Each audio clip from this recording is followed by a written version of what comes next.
Assalamualaikum. Welcome to Mehrima's Mom. Today I'm sharing a very easy and healthy til gur snacks recipe. এটা একটা traditional Indian snacks যেটা বর্তমানে কিছু fancy স্ন্যাক্সের ভিড়ে just হারিয়ে যাচ্ছে। আজকে আমি এটাকে একদম ট্র্যাডিশনাল পদ্ধতিতে বানাচ্ছি। তো সবার প্রথমে আমি এখানে তিলগুলোকে ভালোভাবে রোস্ট করে নিচ্ছি। এখানে আমি 2 কাপ মতো তিল নিয়েছি, আর এটা ভালোভাবে রোস্ট হয়ে গেলে এর মধ্যে থেকে খুব সুন্দর একটা ঘ্রাণ বের হয়ে আসবে। তখন আমরা বুঝতে পারবো যে এটা টোটালি রেডি হয়ে গেছে।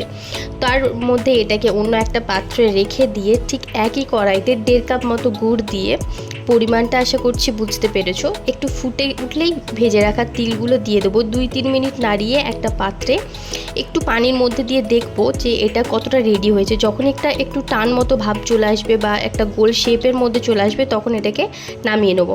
এবং নামিয়ে নেওয়ার পরে অন্য একটা যে কোনো পাত্রে, কোনো প্লেট বা আমি এখানে আমার চপিং বোর্ডটাকে ইউজ করেছি, একটু হালকা অয়েল ব্রাশ করে নিয়ে একটা চামচ বা চাকুর সাহায্যে এটা শেপ দিয়ে দিতে হবে। গরম থাকা অবস্থাতেই শেপটা দিতে হবে, তার কারণ ঠান্ডা হয়ে গেলে এটা একদম শক্ত হয়ে যায়। তাহলেই রেডি হয়ে যাবে তিলের চিকি।